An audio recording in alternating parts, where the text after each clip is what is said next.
मोदी जी जो मर्सिडीज की मैबैक गाड़ी में चलते हैं, जो घड़ी मोवाडो स्विट्जरलैंड की लगाते हैं, यानी अपने इंडिया की कोई चीज जो है ना उसे अच्छी नहीं लगती, वो कुर्ता पजामा बस सिलवा लेता है। ना उनके कोई आगे है ना उनके कोई पीछे है। वो दिन में सिर्फ एक टाइम का खाना खाते हैं और सिर्फ 3 घंटा सोते हैं। आप इनके साथ साथ रहती हैं। मेन्यू जो आप बता रही हैं इनका, जब हमें आजादी मिली तो the first prime minister of India Subhash Chandra Bose, वो बेचारे को पता भी नहीं होगा कि यार मैं मिनिस्टर था। कंगना रनौत से क्या उम्मीद करे जो ये कहती है कि देश के पहले प्रधानमंत्री सुभाष चंद्र बोस हैं। बताती है कि 2014 में देश आजाद हुआ। जब मोदी आया तब देश गुलाम हो गया। चोरों को ढूंढना है तो भाजपा में जाइए, मक्कारों को ढूंढना है तो भाजपा में जाइए, साड़ी खींचने वाले को ढूंढना है तो भाजपा में जाइए। कंगना जी, ये आवाम का रिएक्शन है आपके प्रधानमंत्री के लिए जो 3 घंटे सोते हैं।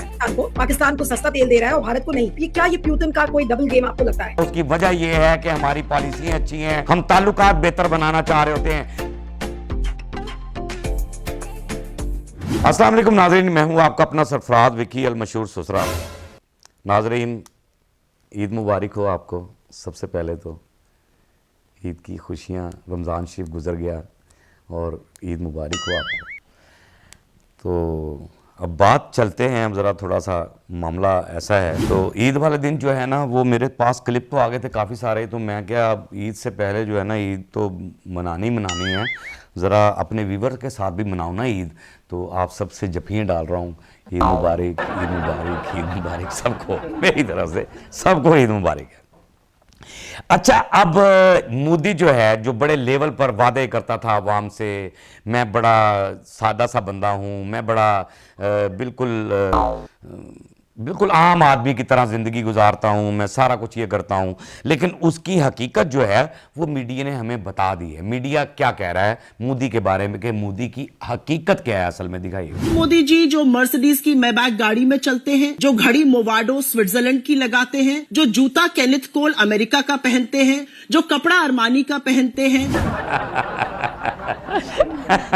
ये मोदी की हकीकत है जी, जो सादा आदमी अपनी तरफ से और भाषण दे रहा होता है कि जी मैं तो यूं हूं और मैं तो वो हूं। मैंने कई ब्लॉगों में दिखाया कि 24 घंटे जी, 23 घंटे, 4, ये तो बस ऐसे आदमी है कि कमाल हो गया। जो घड़ी स्विट्जरलैंड की बांध रहा है, जो जूता अमेरिका का पहन रहा है, जो पेन भी उसने कहा पता नहीं कहाँ के इंटरनेशनल लेवल को, यानी अपने इंडिया की कोई चीज़ जो है ना उसे अच्छी नहीं लगती, वो कुर्ता पजामा बस सिलवा लेता है उस स्टाइल का। कपड़ा शायद वो भी बाहर से आ रहा हो, लेकिन वो स्टाइल, वो मजबूरी है उसकी वेस्ट कोट पहनना और वो पजामा कुर्ता पहनना, क्योंकि वो वहाँ का कल्चर है। वो इसलिए जो है ना अपने कल्चर को वो बचाने के लिए जो है ना ये सब कुछ करता है। वगरना उसे अगर आप कहें कि हिंदुस्तान से कोई मोहब्बत है, प्यार है, अपने मुल्क से कोई इश्क करता है, या अपनी जनता से कोई प्यार करता है, या जहाँ अपने जनता के लिए कुछ सोचेगा या उनके लिए कुछ करना चाहता है, वो नामुमकिन सी बात है। मोदी के जो चेले हैं वो मोदी जी के बारे में क्या कहते हैं, दिखाइएगा ज़रा जी। ये कंगना जी हैं, क्या बात है, ये कमाल चेली हुई है मोदी की ना वो अपनी जेब में कुछ रखते हैं, ना वो अपने अकाउंट में कुछ रखते हैं। ना उनके कोई आगे है ना उनके कोई पीछे है। वो दिन में सिर्फ एक टाइम का खाना खाते हैं और सिर्फ 3 घंटा सोते हैं। इनका इलाज करवाएं। अगर 3 घंटे सोते हैं तो इनको नींद नहीं आती, पूछे क्यों नहीं आती? बेचैनी से हराम इतना खा लिया है। अब एक टाइम खाना खाएंगे या नोट खाएंगे, मुझे ये बताएं। इतना नोट खा लिया है कि भी पैसा इतना खा रहे हैं, तो वो आप इनके साथ साथ रहती हैं। मेन्यू जो आप बता रही हैं इनका, मेरे हर लम्हा 24 घंटे इनके साथ रहती हैं और देख रही होती हैं कि ये क्या खा रहे हैं, क्या पी रहे हैं, क्या नहीं कर रहे हैं। जितना इसने खा लिया है, आवाम को खा लिया, लूट कर तिजोरियां जेब में क्यों रखने हैं? टूटे पैसे जेब में इसने कौन सा किसी को देने हैं? कोई दयालु आदमी तो है ही नहीं कि जेब में पैसे रखेगा कि चल यार कोई फ़कीर आया मैं उसको दे दूं, कोई ऐसे आया किसी की मदद कर दूं। अकाउंट में पैसे रखने की ज़रूरत ही नहीं है कि बाहर का अकाउंट बहुत सारे बने हुए हैं। यहाँ के अकाउंट, इंडिया के अकाउंट में क्या रखना है उसने? क्या ज़रूरत है उसको इंडिया के अकाउंट में रखने की? क्या ज़रूरत है? कोई रखेगा ही नहीं, क्योंकि इंडिया को तो वो चाहता ही नहीं है, प्यार ही नहीं करता, लव ही नहीं करता। मोहब्बत हो इंडिया से तो इनके स्विट्ज़रलैंड की घड़ियाँ थोड़ा बंधी हों, अमेरिका के जूते थोड़ा पहने हों, वहाँ की चप्पलें पहनी हों। कि आप कितनी नालायक तरीन औरत हैं, नालायक तीन, क्योंकि आप हैं एक्टर, दरअसल आर्टिस्ट हैं आप। आपको एक स्क्रिप्ट मिलता है, स्क्रिप्ट को पढ़ती हैं, उसमें जो डायलॉग होते हैं वो डायलॉग्स बोल दिए जाते हैं। अब स्क्रिप्ट मिलता है, अब आपने वो नॉलेज हासिल ही नहीं किया जो जनरल नॉलेज होता है, या वो नॉलेज ही नहीं लिया आपने कि हिंदुस्तान जब बना तो क्या हुआ और क्या मामला था, क्या तारीख थी, क्या सिलसिलेकार थे। आप आ गई बीजेपी में और उसके अंदर जो जो वो कहते हैं वो आप बोल देती हैं, वो जाकर आप बकवास कर देती हैं जितनी का आपने करनी होती है। यहाँ भी आप कुछ कह रही हैं, जरा दिखाइएगा। जब हमें आजादी मिली तो the first prime minister of India Subhash Chandra Bose Subhash Chandra Bose, वो बेचारे को पता भी नहीं होगा कि यार मैं मिनिस्टर था। जब इंडिया आजाद हुआ और बीबी महात्मा गांधी जो थे ना वो प्राइम मिनिस्टर थे। आपको क्या हो गया है? आपने कहीं पढ़ना चाहिए था, आपको इल्म हासिल करना चाहिए था। इंटरव्यू देने के लिए आप आ गई, बैठ गई और बड़े कॉन्फिडेंस से कह रही हैं सुभाष चंद्र बोस जो है वो पहले प्राइम मिनिस्टर थे जब आजाद हुआ मुल्क। यानी इतने जाहिल लोग, ये जाहिल तरीन लोग जो हैं वो बीजेपी के अंदर हैं। भारतीय जनता पार्टी में जितने नलायक हैं, जितने भी नलायक लोग हैं वो सारे इकट्ठे करके उन्होंने एक ये भारतीय जनता पार्टी बनाई, बीजेपी। बस उसने कहा यही बना। इन पे तनकीद भी हो रही है। जरा दिखाएगा जी मीडिया पे बैठ के। जो मैंने कहना है वो तो कहना ही कहना है, लेकिन इनके मीडिया पे भी कुछ कह रहे हैं। कंगना रनौत से क्या उम्मीद करे जो ये कहती हैं कि देश के पहले प्रधानमंत्री सुभाष चंद्र बोस हैं। बताती हैं कि 2014 में देश आजाद हुआ, उनकी पिक्चरें उससे पहले आ गई थी। 2014 में, यानी जब मोदी आया तब देश आजाद हुआ। जब मोदी आया तब देश आजाद हुआ। अरे उल्लू के पठो, जब मोदी आया, अंत भक्तों, जब मोदी आया तब देश गुलाम हो गया। जैसे जैसे मोदी की सरकार बढ़ती गई और आगे से आगे वो करता गया, आप गुलामी की तरफ आपको धकेलता गया।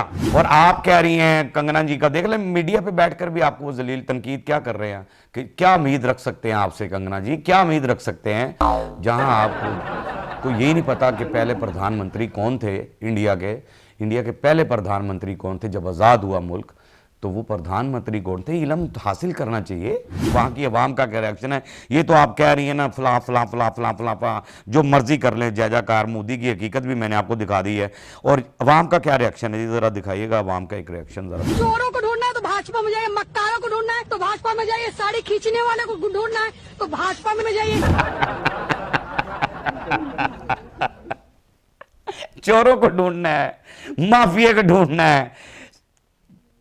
एक लफ्ज उन्होंने और कहा, बाजी ने, मेरी बहन ने, दीदी ने, कि साड़ी खींचने, ठीक है ना। यानी आप इतने तक बगैरत हैं, यानी इतने घटिया लोग हैं कि सब कुछ। ये अवाम का रिएक्शन है कंगना जी, ये अवाम का रिएक्शन है आपके प्रधानमंत्री के लिए जो 3 घंटे सोते हैं, जो एक दफा खाते हैं। ये उनके बारे में ये देख लें जनता का क्या क्या राय है। जनता की जितने चोर डकैत, यानी आपने जितना करप्ट आदमी ढूंढना है, जितना भी करप्ट से करप्ट बंदा ढूंढना है ना, वो आप बीजेपी के अंदर चल के जाकर ढूंढ सकते हैं। आपको आसानी से अवेलेबल होगा। और ये है कि सस्ते दामों में मिलेगा। कि ये इतना गद्दार आदमी है मोदी, इतना गद्दार आदमी है कि जिससे हाथ मिलाता है, जैसे मैंने पहले भी कहा कि जिससे हाथ मिलाता है उसी के साथ फिर ये धोखा करता है। धोखेबाजी करने के बाद फिर दोबारा सोचता है कि ये मुझसे हाथ मिला ले और यूं कर ले और फूं कर ले, फलां कर ले। तो यहाँ पर कुछ कह रहे हैं साहब, क्या कह रहे हैं जी मोदी के बारे में? पाकिस्तान को सस्ता तेल दे रहा है और भारत को नहीं। भारत के लिए कोई डिस्काउंट नहीं है, लेकिन ये प्यूटन का कोई डबल गेम आपको लगता है? कर लो प्यूटन के वो भजन मसन, वो जो आप कर रहे थे, प्यूटन के वो जो आप तस्वीर के आगे पीछे कर रहे थे, वो ज़ारा कुछ ये वो पहले दोस्ती करके और उसके बाद आपने बड़ी पूजा पाठ भी उनकी की और ये भी किया वो भी किया। उसके बाद अमेरिका के कहने पे आपने उससे तेल लेना बंद कर दिया और उसके बाद दोबारा उसके कदमों में गए और उसने कहा कि मैं तो महंगा ही दूंगा, पाकिस्तान को सस्ता दूंगा। पाकिस्तान भैया, पाकिस्तान ने मोहब्बतें बनाई हैं, इसलिए सस्ता हर चीज़, हर बंदा पाकिस्तान के साथ अच्छे ताल्लुकात रखना चाहता है। उसकी वजह यह है है कि हमारी पॉलिसियां अच्छी हैं, हम ताल्लुकात बेहतर बनाना चाह रहे होते हैं, हर शख्स से बेहतर ताल्लुकात बनाना चाह रहे होते हैं, दोस्त बनाना चाह रहे होते हैं, और दोस्तों के साथ धोखा नहीं करते हैं। हम दोस्तों के साथ धोखा नहीं करते, जो हमारे दोस्त होते हैं हम उनके साथ धोखा नहीं करते, धोखाधड़ी नहीं करते। लेकिन आप तो धोखाधड़ी करते हैं। भारत का बेड़ा गर्क कर दिया है, पूरे भारत का खाना खराब कर दिया है, वहां की जनता का खाना खराब कर दिया है। आप जो है ना, बहरहाल ईद का मौका है, आज ईद का दिन है, तो मेरे लिए जितने भी हिंदू, मुस्लिम, सिख, ईसाई इंडिया के अंदर जितने लोग भी रहते हैं उन सबको, और आज मैं ये एक चीज़ बता दूं आपको, एक थोड़ी सी ना एक व्लॉग, एक तड़ी लगाई थी, एक व्लॉग मैंने किया था, उसमें कह रहे थे 21 मार्च को यूं करेंगे, हैं 21 मार्च को यूं करेंगे। तो आज 21 मार्च है, अल्हम्दुलिल्लाह हमने बड़े पुरसकून तरीके से ईद मनाई है और बड़ा मज़ा आया है। लानत है तुम्हारी ज़िंदगियों पे। इसलिए पुरसकून ईद मनाई, इसलिए हमारी ईद की खुशियाँ पुरसकून हैं, इसलिए ईदें हमारी पुरसकून हैं, हमारी खुशियाँ इसलिए पुरसकून हैं कि हमारा मुल्क महफूज हाथों में है, हमारा मुल्क महफूज हाथों में है। सरहद पे खड़े नौजवान हमारी ज़िंदगी की हिफाजत कर रहे हैं, हमारी इबादत की हिफाजत कर रहे हैं। तुम तो बगैरत लोग हो ना, तुम तो वहाँ पर इबादत भी सही तरीके से नहीं करने देते। हमारे यहाँ पर जो है ना, हमारे नौजवान हमारी इबादत में भी खलल नहीं पड़ने देते। यानी क्या बात है उन नौजवानों की, सलाम है मेरा, और उनको खसूसी ईद मुबारक है। पाक आर्मी के तमाम नौजवानों को मेरी तरफ से खसूसी ईद मुबारक, खसूसी ईद मुबारक, और पाक आर्मी को खसूसी ईद मुबारक है। पाक आर्मी जिंदाबाद थी, जिंदाबाद है और जिंदाबाद रहेगी। पाकिस्तान जिंदाबाद था, जिंदाबाद था और जिंदाबाद रहेगा, हमेशा जिंदाबाद रहेगा, इंशाअल्लाह ताला हमेशा जिंदाबाद रहेगा। बाकी हंसते रहें, मुस्कुराते रहें, हंसी वाली ज़िंदगी गुजारें, कभी किसी की दिलाजारी मत कीजिएगा, इज़्ज़त दें, इज़्ज़त लें, मोहब्बत बांटें और मोहब्बत हासिल करें, और परवरदिगार पर यकीन रखें, क्योंकि सब ताकतें मेरे रब के अंदर हैं और वही सब कुछ कर सकता है। बेशक वही सब कुछ कर सकता है। हमने आपके लिए व्हाट्सअप भी बनाया, टिकटॉक भी बनाया, फेसबुक भी बनाई है, उसे भी फॉलो कीजिएगा। मस्के चैनल को सब्सक्राइब करते रहें, लाइक करते रहें, कमेंट्स करते रहें, और घंटी दबाना मत भूलिएगा, क्योंकि ससुरा आपके साथ है और जब तक जिंदा है आपके साथ है।